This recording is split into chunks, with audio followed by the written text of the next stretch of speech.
Lo dijo en la primera hora. Muy bien, 8:09 en la mañana. Fue noticia la semana anterior la decisión del presidente de la República de disponer la desclasificación de las actas de las sesiones del Consejo de Seguridad Pública y del Estado, esto con base en una resolución, en una sentencia de cumplimiento obligatorio de la Corte Constitucional, vinculadas a la postura o el análisis que en su gobierno hizo el gobierno del presidente Lenín Moreno sobre el secuestro y asesinato de los colegas de Diario El Comercio, Javier Ortega, Paul Rivas y Efraín Segarra, quienes el 26 de marzo del 2018 fueron secuestrados y luego asesinados por el Frente Oliver Sinisterra, liderado en ese momento por alias Guacho en la frontera binacional entre Colombia y Ecuador. Han pasado 6 años y han pasado 3 gobiernos, el de Lenín Moreno, el de Guillermo Lasso y el de Daniel Noboa. ¿Se podría pensar que el de Noboa finalmente cumplió con lo que en su momento ofrecieron Moreno y Lasso y que no cumplieron? Digamos, se genera ese cumplimiento a partir de una sentencia obligatoria de la Corte Constitucional. ¿Cómo ve este panorama? Le pregunto a Ricardo Rivas, que está con nosotros. Él es hermano de Paul, fotoperiodista que formó parte de este grupo de 3 colegas asesinados por el terrorismo en 2018. Ricardo, bienvenido. Gracias, buenos días Fabricio y a toda tu audiencia, un fuerte abrazo. Sí, efectivamente tú lo has mencionado, tenemos 2 gobiernos que públicamente mencionaron que iban a hacer la desclasificación en 10 ocasiones entre los 2 gobiernos, 7 el uno, 3 del otro, nunca lo cumplieron.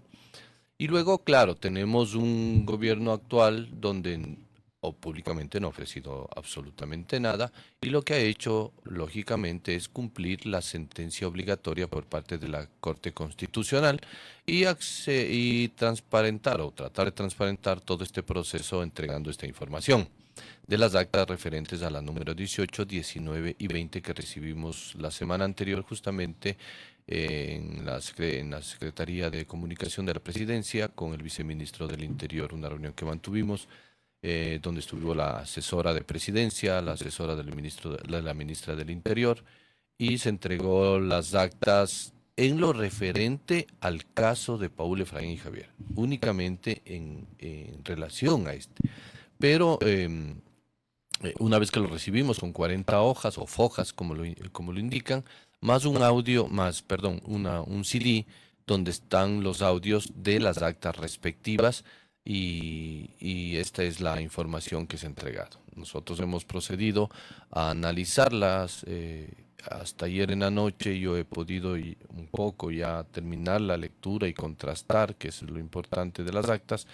Y hoy en la tarde esperamos reunirnos con el equipo legal para efectos de los audios, escucharlos, sobre todo contrastar la información que está en físico contra el audio y luego ver o determinar qué acciones podrían seguir posterior a la información que fue entregada. Eso querría decir que en este momento todavía no se puede validar el contenido de esta información. O sea, usted no estaría en capacidad de decir, sí, esta es la información que necesitamos. Exactamente, incluso yo el día viernes he solicitado una reunión a la asesora de la ministra del Interior para efectos de que me aclare unos puntos que están en las actas y solicitarle información adicional que creemos que es importante y que tú leyendo las actas te das cuenta que lees el acta y llegas a una hoja y se pierde toda la conversación. Entonces es importante la hoja que continúa o las hojas que continúan para efectos de entender el contexto con el que se da esta situación. No he recibido respuesta aún de la asesora de la ministra del Interior. Espero que se pronuncie el día de hoy, porque hasta el día de mañana únicamente tenemos nosotros, dio 5 días la Corte Constitucional. Para presentar observaciones. Correcto. Y entiendo que el Ministerio del Interior ya lo habrá realizado. Nosotros tenemos hasta el día de mañana y eso es lo que queremos. Ahora, si no se da el paso respectivo, tendremos que poner en el informe que nos falta documentación que no fue entregada, lamentablemente, para estos efectos. Y eso es para eso estoy solicitando una reunión y ojalá se dé el día de hoy. A ver, pero hagamos la comparación con lo que en su momento ustedes recibieron del gobierno de Lenín Moreno. y que lo conversamos en varias ocasiones con usted, Ricardo, también en su momento con Yadira Aguagallo, con quienes hemos tenido permanente contacto, sobre todo ustedes como familiares o cercanos a los colegas secuestrados y asesinados en 2018. En el caso de Moreno, ustedes habían señalado que lo que recibieron, que terminó siendo una burla, eran cartas de países amigos, de embajadores, y no la información. ¿Es diferente lo que hoy han recibido, más allá de que ustedes todavía tienen que validarla con el contenido de los CDs y este pedido que usted ha hecho al Ministerio del Interior para poder tener otra reunión y recibir información adicional? ¿Pero esto de lo que han revisado es diferente a lo que recibieron del gobierno del presidente Moreno? Por supuesto, totalmente diferente. O sea, lo que recibimos en la época del presidente Moreno es una tomadura de pelo, un show mediático para...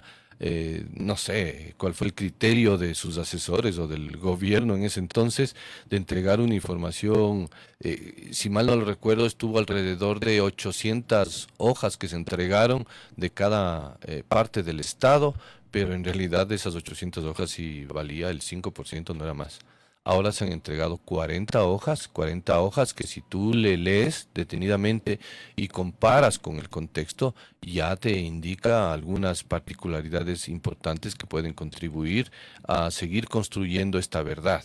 No es que con estas actas conocemos realmente todo lo que sucedió, sino que hay que irla construyendo paso a paso esta información que nos puede ayudar a determinar en su contexto cuáles fueron los criterios y las posiciones que tuvo el Estado respecto a si hizo o no hizo determinada acción. ¿Pero eso que usted relata fue lo único que recibieron del gobierno del presidente Moreno? Esas cartas y esas cartas del Ministerio de Defensa que nos entregó fueron 10 hojas, de las 10 hojas... 2 hojas que decían un sello de reservado, y el reservado era la copia de cédula de los chicos, de Pablo Efraín Javier, una foto de la camioneta, entonces eso era reservado, yo no sé. ¿Qué tal reservado si todos vimos? Sabíamos la camioneta y sabíamos la cédula, o sea, no sé, y de ahí hojas que decían traslado el documento del escritorio de la autoridad X al escritorio de acá. Traslado del escritorio de aquí a acá, pero nunca estaba qué es lo que trasladaban. O sea, no había la información de la carta o del oficio, sino solo las hojas de traslado de un lado al otro. Con eso hacíamos 12 hojas y esa fue la información. Entonces, con eso no puedes construir una verdad. Como ejemplo del Ministerio del Interior, de Cancillería ya es innombrable realmente lo que entregaron realmente, y del Ministerio del Interior acciones, pero unos partes que no tenían secuencia o lógica con lo que nosotros buscábamos, sino más bien partes de que se decomisó o se hizo tal acción esporádica en un sitio, en otro sitio, una línea del tiempo que no tenía ni siquiera sentido, entonces, y además que era pública. Entonces no tiene nada que ver con lo que se entregó ahora. ¿En el gobierno de Lazo recibieron algo ustedes? Nada. ¿Y tuvieron reuniones oficiales, formales con las autoridades, incluso con el propio presidente, o nunca tuvieron una reunión con el presidente Lazo? Yo tuve una reunión antes de que asuma la presidencia. Tuve una reunión. ¿Cuando ya era presidente electo? No, en la segunda vuelta. Ah, cuando era candidato. Cuando era candidato en la segunda vuelta, antes de la votación de la segunda vuelta, tuve la reunión con él aquí en Quito y él fue el compromiso. Si gano las elecciones, al día, la semana siguiente me reúno con usted porque esto no puede quedar en impunidad. Pues en 2 años quedó en impunidad y no cumplió con lo que me indicó ahí que se iba a realizar, que iba a tomar en consideración, conversar con Fiscalía, que se iba a implementar la mesa de trabajo para las acciones que indicaba el informe de la CIDH. Nada se cumplió, además internacionalmente también habló del caso en un medio de comunicación muy conocido, CNN en español, tampoco lo cumplió. Entonces se fue de sus funciones sin haber cumplido absolutamente nada. O sea, el ofrecimiento se quedó como candidato, pero al llegar al poder se olvidó del tema. Como lo hacen muchas veces, ¿no? Lamentablemente. Entonces se olvidan, ejercen las funciones y ahí se olvidan todos los compromisos que adquirieron para llegar a... Entonces, eso es lo lamentable. Pero usted tuvo esa reunión con el entonces candidato finalista Guillermo Lasso. Ya siendo poder usted en decisión, nos ha dicho no con el presidente, tampoco con autoridades de su gobierno. No, ¿por qué? Porque nosotros mandamos una documentación y nunca nos atendieron el documento. Fue ingresado en julio del 2021, tanto al Ministerio de la Mujer y Derechos Humanos de ese entonces y a la Presidencia de la República. ¿Y nadie les contestó? Nadie. Lo borraron del sistema Quipus en diciembre del 2021. Lo borraron, ni siquiera contestando recibimos gracias, nada. Lo borraron del sistema. Por suerte yo tuve la precaución de hacer las capturas correspondientes para que quede evidenciado que se envió. Lo leyó, si mal no recuerdo, un doctor jurado, me parece que era jurídico de la Presidencia, y nunca procedió a nada. Y del Ministerio de la Mujer fue peor en ese entonces. También quedó en blanco. Tuve que acceder a algunas reuniones importantes después de la reunión de Ginebra, donde presentamos un informe de derechos humanos del EPU para el Estado ecuatoriano, y ahí pudimos tener una contestación que realmente yo creo que fue preferible no haberme contestado. ¿En qué le contestaron? Porque yo pedía una reunión para implementación del informe, de las recomendaciones que dice el EPU. Y resulta que el Ministerio de la Mujer me contesta: he pedido información a la Fiscalía, he pedido información a la del Ministerio de Defensa, tenga la información, gracias. Y yo no pedí eso. ¿Para qué voy a pedir información a esas secretarías de Estado cuando yo ya la tengo? Yo lo que pedí es una reunión para implementar mecanismos de las recomendaciones de un informe. Entonces, a cuentas, nos podemos observar que no querían una reunión sobre estos hechos, sino que dilataban para efectos de poder sentarse. Entonces yo no sé cuál es el criterio cuando se llega al gobierno, en el caso de Lazo estoy hablando. Es que una cosa es con guitarra y otra con violín. Sí, o sea, lamentablemente y si es así. nos ponemos a ver lo que han hecho algunos políticos que terminaron llegando al poder siendo candidatos son una cosa, siendo oposición son una cosa, y cuando llegan al poder se olvidan. Les sirve para el discurso de campaña.